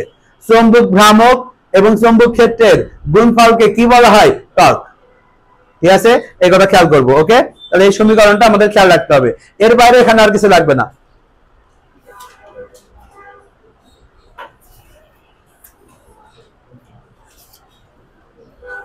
আচ্ছা, এখানে আর কিছু লাগবে না। পরে এখান থেকে একটু পেজ চেঞ্জ করে দেখো, এক বোর ম্যাগনেটন, এই যে 7.10 এর উপরে 327 পেজে দেখো এক বোর ম্যাগনেটনের মান দেওয়া আছে। এক বোর ম্যাগনেটন ইকুয়াল টু দেখো দেওয়া আছে 9.27 ইনটু 10⁻24। এক বোর ম্যাগনেটন ইকুয়াল টু কত দেখো, এক বোর ম্যাগনেটন ইকুয়াল টু দেওয়া আছে। দেখো তোমাদের একটা সমাধান করে তারপর দেওয়া আছে, এরকম এইভাবে প্লেন আকারে দেওয়া নাই, ঠিক আছে? 9.23 দেওয়া। আচ্ছা তাহলে পাওয়ার কি ঠিক আছে? 10⁻24 -24। আচ্ছা ওই আর কি, এখানে পুরাতন বই তাহলে 27 ছিল। হ্যাঁ এটা পুরাতন বই, এটা আবার ভেবে নতুন বই কারেকশন করে না, এটা পুরাতন বই। তাহলে নতুন বই 9.23 আছে, ওটাই আমরা শিখবো। আচ্ছা আরটা খেয়াল করো, এক বোর ম্যাগনেটন একক দেখো দেওয়া আছে আবার অ্যাম্পিয়ার মিটার স্কয়ার। আর বোর ম্যাগনেটন কাকে বলে এটা সংজ্ঞাটা দেখো, চৌম্বক ভ্রামকের ন্যূনতম মানকে বোর ম্যাগনেটন বলে। পাইছো? হেডলাইনটা মার্ক করো, চৌম্বক ভ্রামকের ন্যূনতম মানকে কি বলা হয়? Bohr magneton. আনিকা বলো চৌম্বক ভ্রামকের সমীকরণ কি? এন আই এ, একটু আগে আমরা বললাম না, এন আই এ কে চৌম্বক ভ্রামক বলে। পরীক্ষা আসলো চৌম্বক ভ্রামকের একক কি? Ampere metre square. ঠিক আছে, এই যে দেখো আই আর এ অ্যাম্পিয়ার মিটার স্কয়ার, কথা বোঝা গেছে? বুঝতে পারছো? আচ্ছা এই কারণে এক বোর ম্যাগনেটন ইকুয়াল টু কি দেওয়া হয়েছে? অ্যাম্পিয়ার মিটার স্কয়ার একক দেওয়া হয়েছে। এটা কার একক? চৌম্বক ভ্রামকের একক। ওকে, পর এখান থেকে চলে আসো চুম্বকত্ব। চুম্বকত্ব, আচ্ছা এখন দেখো এতক্ষণ আমরা শিখলাম জাস্ট তড়িৎ প্রবাহের চৌম্বক ক্রিয়া, মানে অর্ধেক হইছে, এখন বাকি অর্ধেক চুম্বকত্ব, এই অংশটা শিখবো। আচ্ছা চুম্বকত্ব বোঝার জন্য এই জায়গাটা একটু মজার, বাস্তব জীবন সম্পর্কে আইডিয়া পাওয়া যায়। ধরো একটা চুম্বক, এই চুম্বকের উত্তর প্রান্ত আর এটা দক্ষিণ প্রান্ত, ভালো করে বুঝো, এটা চুম্বকের উত্তর প্রান্ত, এটা চুম্বকের দক্ষিণ প্রান্ত। চুম্বকের উত্তর প্রান্ত পৃথিবীর কোন দিককে নির্দেশ করতেছে? দক্ষিণ। আচ্ছা আমার সিম্পল একটা উত্তর দাও, একটা চুম্বক যদি উত্তর দিক দেখায় তুমি কি সেটা দক্ষিণ দিক চিন্তা করে আগাও না উত্তর দিক চিন্তা করে আগাও? তুমি তো উত্তর দিক চিন্তা করে আগাও নাকি? চুম্বক উত্তর দিক দেখাইলো, তুমি কি এটা ভাবো দক্ষিণ? আমি তো কোশ্চেনটা এটাই বলছি, চুম্বকের উত্তর দিক পৃথিবীর কোন দিককে নির্দেশ করতেছে? তাহলে এখন ওর উত্তর বলতেছে, তাহলে দক্ষিণ কি? আচ্ছা দেখো জিনিসটা একটু বুঝো, দেখো যে কোনো এই ছবিটা একটু দেখো, যে কোনো একদিকে দুই ধরনের মেরু আছে, একটা হচ্ছে চৌম্বক মেরু আর একটা হচ্ছে ভৌগোলিক মেরু। ভৌগোলিক মানে পৃথিবী, আর চৌম্বক মানে চৌম্বকের মেরু। তোমরা প্রথমে যে উত্তরটা দিছিলা সেটা হচ্ছে চৌম্বকের ক্ষেত্রে, আর আমি কোশ্চেন ধরছি পৃথিবীর ক্ষেত্রে। এটা চৌম্বকের উত্তর প্রান্ত ছিল না? চৌম্বকের উত্তর প্রান্ত পৃথিবীর উত্তর প্রান্তকে নির্দেশ করে, কিন্তু চৌম্বকের কোন প্রান্তকে নির্দেশ করে? দক্ষিণ প্রান্তকে। কথা বোঝা গেছে? বিষয়টা বুঝতে হবে। তাহলে যেখানে পৃথিবীর উত্তর মেরু সেখানে চৌম্বকের কোন মেরু আছে? দক্ষিণ মেরু। এখন দেখো তো ছবি, এই ছবিটা দেখে তোমরা বলো এই দুইটা কি একই বিন্দু? এদের মধ্যে একটা দূরত্ব আছে, সেই দূরত্বের মান দেখো উপরে দেওয়া আছে। দক্ষিণ মেরু উত্তর মেরু থেকে 2500 কিলোমিটার পশ্চিমে থাকে, আবার নিচেও কি দূরত্ব থাকবে না? এটা দেখো উত্তর মেরু দক্ষিণ মেরু থেকে 2200 কিলোমিটার পূর্বে অবস্থিত। এই দুটা মার্ক করো, কত কিলোমিটার কত কিলোমিটার দূরত্ব অবস্থিত, এই মানগুলো মার্ক করতে হবে। একটা 2500 কিলোমিটার পশ্চিমে আর একটা 2200 কিলোমিটার পূর্বে। 2500 আর পূর্ব, এই দুটা খেয়াল করবো। যেটার মানে নামটা বড় তার ক্ষেত্রে কিলোমিটারটাও বেশি। কেন বললাম? দেখো পশ্চিমের ক্ষেত্রে কিলোমিটার কত? 2500, ঠিক আছে? আর হচ্ছে 2200 কিলোমিটার কোথায়? পূর্বে। পশ্চিমে 2500, এর থেকে সহজ আর কিছু আছে? পশ্চিমে কত? 2500, শেষ। পশ্চিমে 2500 আর 2200, তাহলে পূর্বে, শেষ। আচ্ছা পারবা তো? আচ্ছা এরপরে না পারলে আর কিছু করার নেই। দেখো এখন এই যে ভৌগোলিক তল আর এটা হচ্ছে চৌম্বক তল, এই দুটার মাঝখানে দেখো তারা কোণ আছে কিনা? এই কোণের মান আছে 18 ডিগ্রি, দেখো লেখা আছে। এই দুটার মধ্যবর্তী কোণ কত ডিগ্রি? 18 ডিগ্রি। বিষয়টা বুঝে করতে হবে, ভৌগোলিক তল আর চৌম্বক তলের মধ্যবর্তী কোণ কত ডিগ্রি? 18 ডিগ্রি। ওকে, আচ্ছা আর উপরে একটি ইতিহাস আছে যে ডক্টর গিলবার্ট রানী এলিজাবেথের পারিবারিক চিকিৎসক ছিলেন, তিনি কোন জায়গায় কোন মেরু আবিষ্কার করছে এটা একটু পড়ে নিবা। আচ্ছা নিচের দিকে খেয়াল করো, নিচের দিকে খেয়াল করো, উত্তর মেরু আর দক্ষিণ মেরু আছে। একটাকে বলা হয় লাল মেরু, আরটাকে বলা হয় নীল মেরু। আমি পরীক্ষায় কোশ্চেন দিই কোনটা লাল মেরু কোনটা নীল মেরু, অনেক চিন্তা ভাবনা করে তোমরা ভুল উত্তরটা দিয়ে আসো। উত্তর মেরুকে তোমরা কি মেরু দিবা? আচ্ছা এখানে ভাই মনে রাখবা নর্থ মানে নীল, কি বুঝছো? মানে লিখে নাও নাহলে পরে ভুলে যাবা। নর্থ ইকুয়াল টু নীল, কথা বোঝা গেছে? ভাই মনে রাখবা। তাহলে উত্তর মেরু হচ্ছে নীল মেরু আর দক্ষিণ মেরু হচ্ছে লাল মেরু। আচ্ছা পরে চলে আসো, দেখো পরে চলে আসো ভূচম্বক সম্পর্কিত কয়েকটি রাশি এর মধ্যে আসো। এখানে দেখো এই অনুপাতটা পরীক্ষা আসে, চৌম্বক দৈর্ঘ্য আর জ্যামিতিক দৈর্ঘ্যের অনুপাত কত দেখো 0.85। চৌম্বক দৈর্ঘ্য আর জ্যামিতিক দৈর্ঘ্যের অনুপাত হচ্ছে 0.85। চৌম্বক দৈর্ঘ্য আর জ্যামিতিক দৈর্ঘ্যের অনুপাত হচ্ছে 0.85, খেয়াল রাখতে হবে। পাইছো? আচ্ছা পরে দেখো ভূচম্বকত্বের উপাদান। ভূচম্বকত্বের উপাদান কয়টি এখানে মনে রাখবো, এখানে একটা টেকনিক লিখো, লিখো অনুবিবি। ভূচম্বকত্বের উপাদান মনে রাখার জন্য লিখো অনুবিবি। আচ্ছা কেন অনুবিবি লেখা হলো দেখো, এখানে কিন্তু আনুভূমিক প্রাবল্য দেওয়া হয়েছে, উলম্ব প্রাবল্য কি আছে? না, আনুভূমিক প্রাবল্য, বিতে বিচ্যুতি কোণ, বিতে বিনতি কোণ। তাহলে তিনটা জিনিস, এই বলো তিনটা জিনিসের নাম বলো। অনুভূমিক প্রাবল্য, বিচ্যুতি কোণ, বিনতি কোণ। ঠিক আছে? নিজের বিবি লেখা হয় নাই তাই কি রাগ করলো নাকি? এই ভালো করে পড়বা। আনুভূমিক প্রাবল্য, বিচ্যুতি কোণ, বিনতি কোণ, এই তিনটা। এবার আসে বিচ্যুতি কোণ। একটু আগে তো আমরা পড়লাম বিচ্যুতি কোণ কি বুঝাই, একটা ভৌগোলিক তল আর একটা চৌম্বক তল এর মধ্যবর্তী কোণকে কি বলা হয়? বিচ্যুতি কোণ। দেখো এই কথা লেখা আছে, দেখো এই কথা লেখা আছে। বিচ্যুতি কোণের মধ্যে খেয়াল করো, চৌম্বক মধ্যতল আর ভৌগোলিক মধ্যতলের মধ্যবর্তী কোণকে কি বলা হয়? বিচ্যুতি কোণ। পাওয়া গেছে বিচ্যুতি কোণ। আচ্ছা পাইছো বিচ্যুতি কোণ, সংখ্যাটা বুঝছো? আচ্ছা এবার ভালো করে বুঝে উত্তর দাও। বিচ্যুতি কোণের সর্বোচ্চ মান কত? 18 ডিগ্রি। বিচ্যুতি কোণের মান আমি যদি বলি 31 ডিগ্রি তাহলে কি হবে? এই কাজ যেন পরীক্ষার হলে করে আইসো না, তোমরা বিচ্যুতি কোণ 31 ডিগ্রি দিয়ে আসো। এখন তো বুঝলা বিচ্যুতি কোণের সর্বোচ্চ মানই কত? 18 ডিগ্রি। বিচ্যুতি কোণ কত হবে দেখো, ঢাকার বিচ্যুতি কোণ কত ডিগ্রি বলছে? Half degree. পাইছো? ঢাকার বিচ্যুতি কোণ কত ডিগ্রি বলা আছে? Half degree. আচ্ছা এটা বলো তো, ঢাকার বিচ্যুতি কোণ হাফ ডিগ্রি পূর্ব হবে না পশ্চিম হবে? আমরা পূর্ব পাকিস্তান ছিলাম তাই এটা কি হবে? পূর্ব। ঢাকার বিচ্যুতি কোণ হাফ ডিগ্রি পূর্ব। কথা বোঝা গেছে? ভুল করো না। পশ্চিমে কত কিলোমিটার ছিল? 2500। যাক মনে আছে। পরে আসো বিনতি। বিনতি জিনিসটা কি? ধরো তুমি একটা চৌম্বককে এইভাবে, চৌম্বককে একটা সুতাতে ঝুলাই দিছো, একটা চৌম্বককে এইভাবে সুতাতে ঝুলাই দিছো। সুতাতে ঝুলাই দিলে সেটা কিছুটা এইভাবে হেলে যাবে। হেলে যাওয়া মানে কি? মাথা নিচু করা এইভাবে, তার মানে কি নত হয়েছে, তাই এই কোণটার নাম হচ্ছে বিনতি কোণ। কথা বোঝা গেছে? নত হওয়ার জন্য যে কোণ সৃষ্টি করবে তাকে বলা হয় বিনতি কোণ। ঠিক আছে? আচ্ছা জাস্ট একটু বুঝো। আচ্ছা সব জায়গায় নত হবে। তুমি এইটা ধরো, এইটা ধরো চুম্বকের উত্তর মেরু, চুম্বকের উত্তর মেরু, এখানে একটা চুম্বক নিয়ে আসলা, এখানে একটা চুম্বক নিয়ে আসলা। চুম্বকের উত্তর মেরুতে চুম্বক নিয়ে আসলে কি দক্ষিণ মেরুটা সোজা এমন হয়ে যাবে না? আকর্ষণ হয়ে যাবে। তাই দুই মেরুতে বিনতি কোণের মান কত ডিগ্রি হবে দেখো? 90 ডিগ্রি।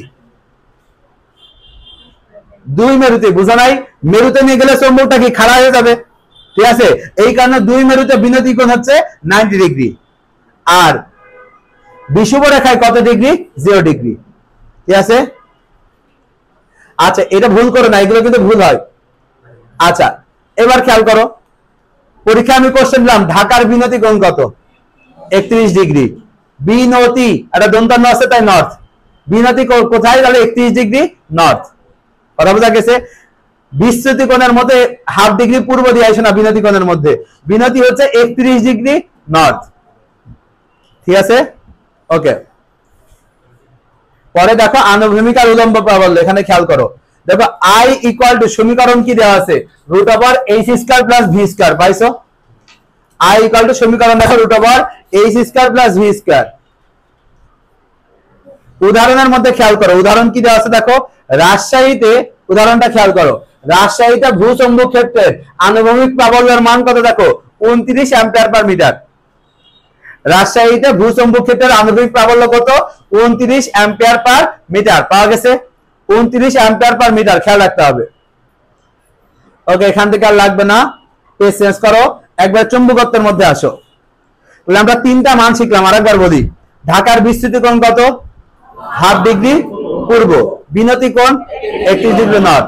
রাজশাহীতে আনুভূমিক প্রাবল্য কত 29 অ্যাম্পিয়ার পার মিটার, ঠিক আছে? তাহলে এই কথা খেয়াল করবো। ওকে, পরে চুম্বকত্বের মধ্যে আসো। এখানে লিখো, এখানে দেখো অনেকগুলা হেডলাইন দেওয়া আছে না, চুম্বক দ্বিপোল ভ্রামক, চুম্বক আবেশ, অনেক কিছু দেওয়া আছে।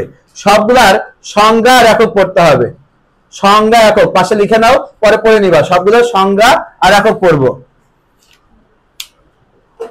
আচ্ছা, জাস্ট আমি একটু পড়াই দিই। একটু আগে তোমরা পড়ছো, কে বলবা? তুমি বলো, প্রীতি বলো। চুম্বক ভ্রামক এর এককটা কি ছিল? আচ্ছা, অ্যাম্পিয়ার মিটার স্কয়ার। আর চুম্বক ক্ষেত্র আর চুম্বক আবেশ কি ছিল? সেম। দেখো এই কথা লেখা আছে না, দেখো চুম্বক ভ্রামক একক কি? Ampere metre square. পাইছো? এই জিনিস কিন্তু সব পড়ানো জিনিস। চুম্বক আবেশী আটটা জিনিসকে কি বলা হয়? চুম্বক ক্ষেত্র। পাইছো? চুম্বক আবেশকে কি বলা হয়? চুম্বক ক্ষেত্র। আমি যা আগে পড়াইছি তা এখন শেষে লেখা আছে, এগুলো পারবা। আচ্ছা, চুম্বক আবেশের একক তাহলে কি হবে? টেসলা বা ওয়েবার পার মিটার স্কয়ার। দেখো ওই এককগুলো লেখা আছে। 20 বিন্দু কাকে বলে? আমরা তো জানি যে কোনো কিছু 20 বিন্দু মানে কি? 20 বিন্দু মানে সবকিছু লোপ পাবে। যে তাপমাত্রায় চুম্বকত্ব লোপ পায় তাকে কি বলা হয়? 20 বিন্দু। এরকম সবগুলো সংজ্ঞা দেওয়া আছে। চুম্বক প্রাবল্য, একটু আগে তো আমরা সমীকরণ দেখলাম। H = সমীকরণটা মার্ক করো, B বাই মিউ। H = সমীকরণটা মার্ক করছো, B বাই মিউ। আচ্ছা, একটু আগে রাজশাহী চুম্বক ক্ষেত্রের প্রাবল্য কত পড়ে আসলা? 29, একক কি ছিল? তাহলে দেখো এই যে চুম্বক প্রাবল্যের একক কি? দেখো অ্যাম্পিয়ার পার মিটার। পাইছো? Ampere per metre. সব কিন্তু কানেক্টেড, কোনো কিছু কিন্তু এখন করতেছি না, সব কিন্তু পড়া হয়ে গেছে। 1 ওয়েরিস্টার ইকুয়াল টু কত অ্যাম্পিয়ার পার মিটার? 80। ওকে, চুম্বক ধারকত্বের পরে চুম্বক নিগ্রাহিতা। নিগ্রাহিতা জিনিসটা বুঝবা না। নিগ্রাহিতা মানে কি? ধরো আমি তোমাকে একটা ধর্ম দিলাম, দিয়ে আমি বললাম যে এবার এটা নিয়ে নিতেছি তোমার কাছে, তোমার কাছ থেকে নিয়ে নিতেছি, তুমি কি সহজে দিবা? দিবা না। এইটা আছে নিগ্রহ সহনশীলতা। দেখো এটা হইতেছে, দেখো লেখা আছে নিগ্রহিতা বা সহনশীলতা। দেখো পড়ো লাইনটা, সংজ্ঞাটা পড়ো। চুম্বকত্ব হ্রাসের কারণ সমূহ থাকা সত্ত্বেও কোন একটা পদার্থের চুম্বকত্ব ধরে রাখার ক্ষমতাকে কি বলা হয়? চুম্বক নিগ্রাহিতা। কথা বোঝা গেছে? আর তোমরা একটু বুঝে উত্তর দাও তো। খুব ভালো মানের একটা চুম্বক, তার নিগ্রাহিতা বেশি থাকবে না কম থাকবে? বেশি থাকবে। সে ধরে রাখার ক্ষমতা কি হবে? বেশি। ওকে, এটা মনে রাখো, কিন্তু এটা পরে কাজে লাগবে। বাদ বাকি যেগুলো আছে একক আর সংখ্যাগুলো পড়ে নিও। আমরা পেজ চেঞ্জ করি। চুম্বক পদার্থের শ্রেণীবিভাগ এখানে আসি। আচ্ছা, এখানে খেয়াল করো, চুম্বক পদার্থকে 5টা ভাগে ভাগ করা হয়েছে। দেখছো? 5টার নাম পড়া লাগবে। প্যারা, ফেরো, ডায়া, প্রতিফেরো, আর হচ্ছে এন্টি ফেরো আছে। তো এন্টি ফেরো নাই? আচ্ছা, ফেরি আছে একটা, ঠিক আছে। এই যে চুম্বকত্ব 5টা নাম আগে পড়বা। 5টা নাম পড়ার পর এরপর খেয়াল করো তাদের উদাহরণ পড়বো। আচ্ছা, তুমি বলতে পারো উদাহরণ ছাড়াও তো আরো লাইন আছে, সেগুলো কেন পড়তেছি না? একটু পরে এগুলোর পার্থক্য আছে, পার্থক্য পড়বো। পার্থক্যর মধ্যে আমরা এই সবগুলো ধারণা পড়ে নিব। এখন এখানে জাস্ট উদাহরণটা পড়তে হবে। আর উদাহরণগুলো আমরা কিভাবে পড়বো? একটা ছন্দ লিখো। উদাহরণ মনে রাখার জন্য একটা ছন্দ লিখো। কেন? আমি পুরো যতগুলো উদাহরণ আছে সেগুলো মনে রাখার জন্য আমাদের ছন্দ শিখতে হবে, ঠিক আছে? ছন্দ ছাড়া কিন্তু এটা মনে থাকে না।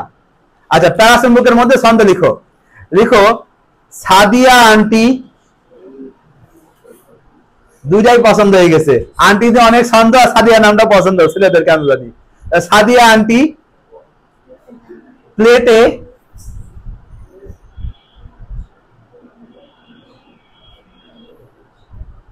ম্যাঙ্গো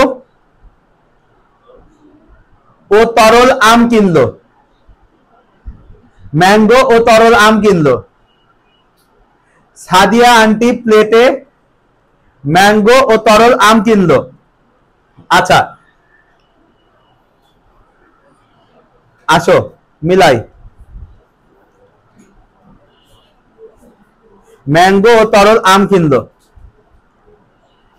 আচ্ছা, সাদিয়ার নিচে সোডিয়াম, আন্টি মানে অ্যান্টিমনি, প্লেট মানে প্লাটিনাম, ম্যাঙ্গো ম্যাঙ্গো মানে কি ম্যাঙ্গানিজ, তরল মানে দেখো তরল অক্সিজেন, এটা ভুল করো না, তরল অক্সিজেন করা থাকা লাগবে, তরল অক্সিজেন, ঠিক আছে, তরল অক্সিজেন করাটা খেয়াল রাখবো, তরল অক্সিজেন। আম মানে কি অ্যামোনিয়াম, কিনলোর কতে কি ক্রোমিয়াম, নল দ্বারা কি বোঝাচ্ছে ওটা লিখে নাও, এটা লিখা নাই, নিকেল প্লাস লৌহ দ্রবণ, এটা ভুল করো না, নিকেল প্লাস লৌহ দ্রবণ। নিকেল আর লৌহ এই দুইটা আলাদা ভাবে কি চুম্বক, ফেরোচুম্বক।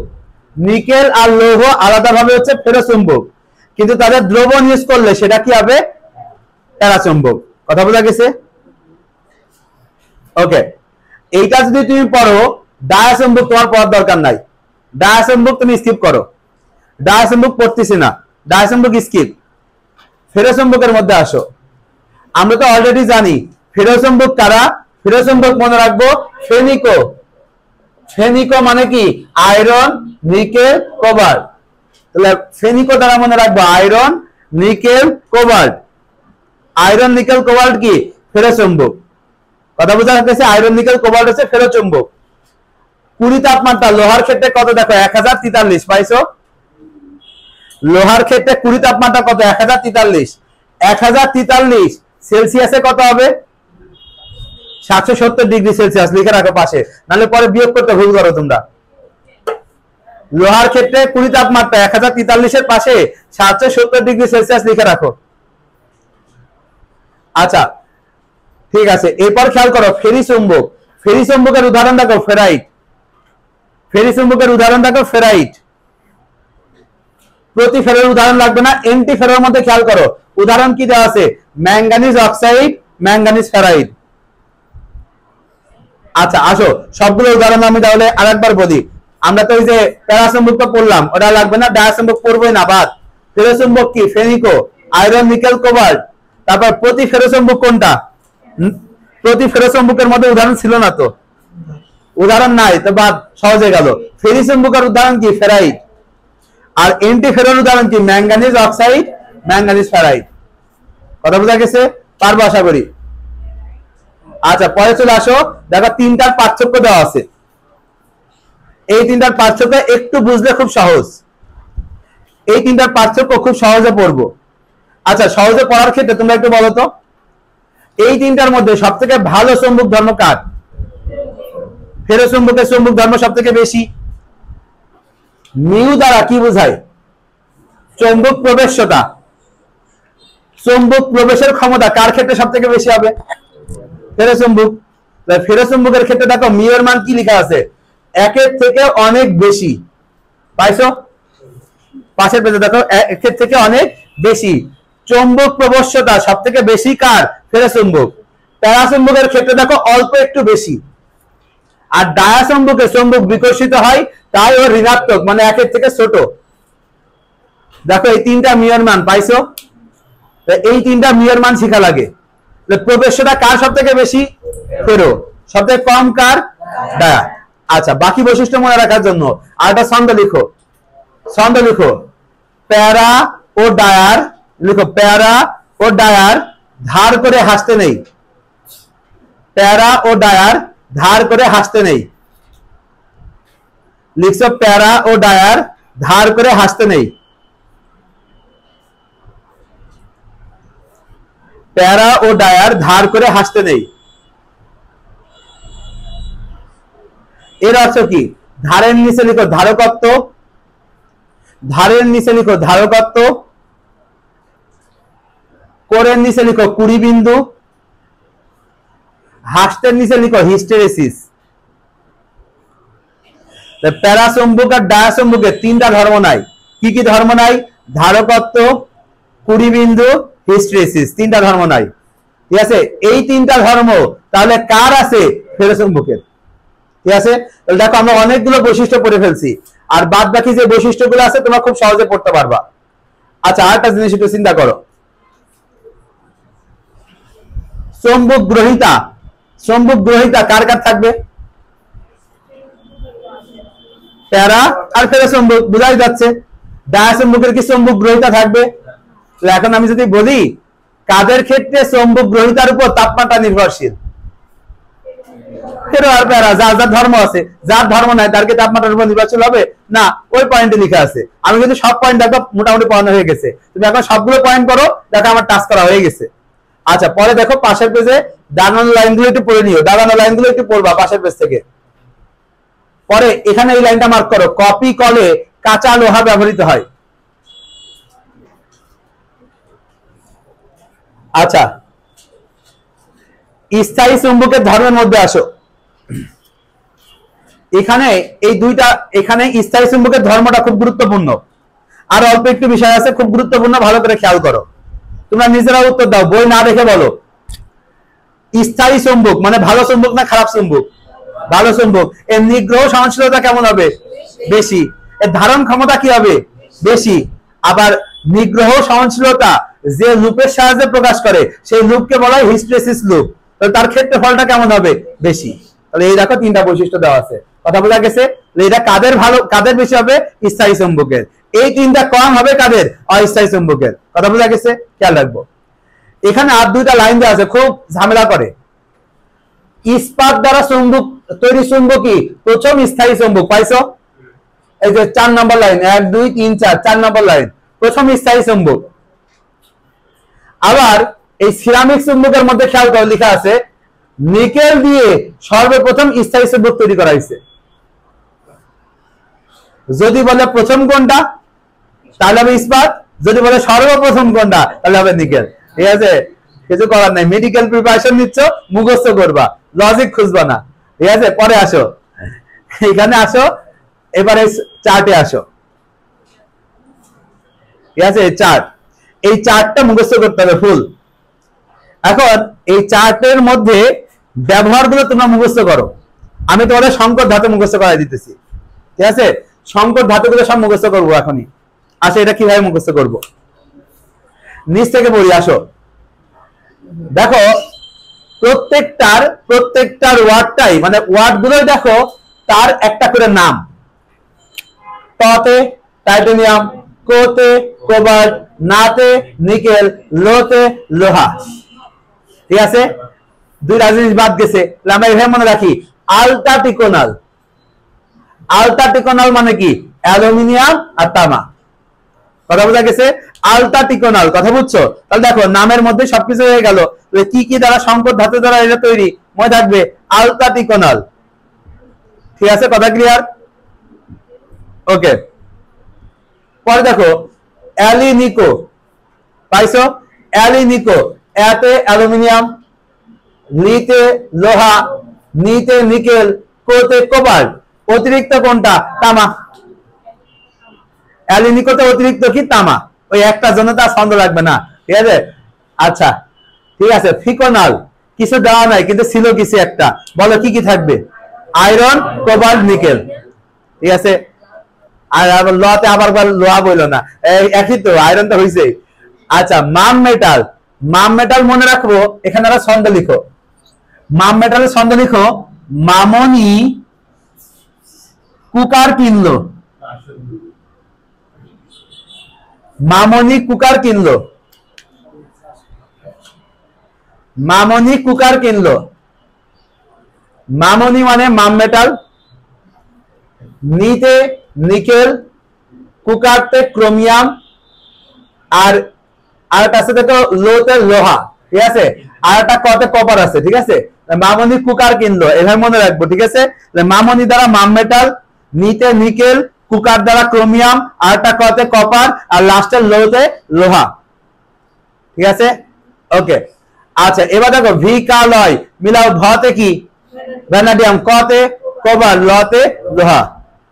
আচ্ছা, কাঁচা লোহা লেখা আছে না? কাঁচা লোহারে পরো কাঁচ লোহা। কাঁচ লোহা কেন? কাঁচের মধ্যে কি থাকে? সিলিকন। দেখো সিলিকন আছে, সিলিকন। পাইছো?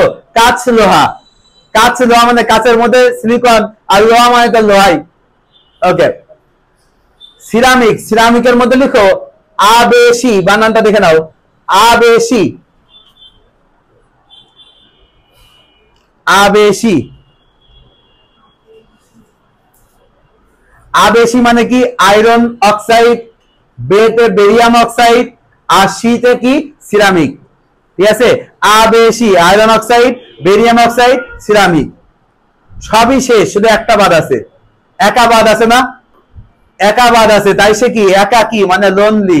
দেখো পারমেলয় লোনলি, লোনলি মানে কি? লোহা আর নিকেল। ঠিক আছে, লোনলি কে তাহলে পারমেলয়। ঠিক আছে, পারমেলয় আছে লোহা আর নিকেল। ঠিক আছে, এইভাবে আমরা সবগুলো পড়ে ফেলবো, সবগুলো ব্যবহার করবো। আচ্ছা, এখানে আর লাগবে না, লাস্টে একটা ব্যবহার আছে, অস্থায়ী চুম্বক আর স্থায়ী চুম্বকের ব্যবহার। শুনে এই অধ্যায়ের সবই কিন্তু আমি মুখস্থ করানোর চেষ্টা করছি, ভালো মতো পড়বা, আর লাস্টে ব্যবহার আছে, ব্যবহারটা পড়বো। অস্থায়ী আর স্থায়ী চুম্বকের ব্যবহার, যে কোনো এক পাশ যদি মুখস্থ করাই দিই আরেকটা তো পারবা। আচ্ছা, একটু আগে যেগুলো পড়লা সেগুলো কি ছিল? স্থায়ী চুম্বক না? ওই ব্যবহারটা তুমি ওখানে পড়তেছই, তাহলে এখন আমরা কি পড়বো? অস্থায়ী ব্যবহার। অস্থায়ী ব্যবহার সারা জীবনের জন্য মনে রাখবা। শুনো, এইভাবে পড়ো। ধরো স্কুলে তোমরা কি শুনলে ভাবতা যে ছুটি হয়েছে? ঘন্টা। ঘন্টার বাড়ি দিত কিসের উপরে? বাড়ি দিত কিসের উপরে? মনে রাখো, ইস্পাতের উপরে। ঠিক আছে, মনে রাখো ইস্পাতের উপরে। আচ্ছা, তুমি এই ঘন্টার যে আওয়াজটা কি দিয়ে শুনতা? কান মানে ইয়ার দিয়ে শুনতা। এই শোনার পর মেয়েরা বলো, ছেলেরা বিভিন্ন ভাবে যায়, মেয়েরা কিভাবে তোমরা মানে জানালা দিয়ে না দরজাতে বেরিয়ে আসতা? দরজা দিয়ে। ছেলেরা তো জানালাতে বেরোয়, এই কারণে আমি ছেলে বললাম না, দরজাতে বের হইতা। দেখো তো অস্থায়ী চুম্বকের ব্যবহার দেখো হয়ে গেছে। দেখো পড়ো, বৈদ্যুতিক ঘন্টা, ইস্পাত, মিলাও মিলাও, বৈদ্যুতিক ঘন্টা, ইস্পাত, ইয়ারপিস আর দরজা। ঠিক আছে, এই হইতেছে অস্থায়ী চুম্বকের ব্যবহার, মনে থাকবে। দেখো এই কয়টার ব্যবহার আছে। ঠিক আছে, ওকে, 11 অধ্যায়ে যাও, 11 অধ্যায়ে যাও।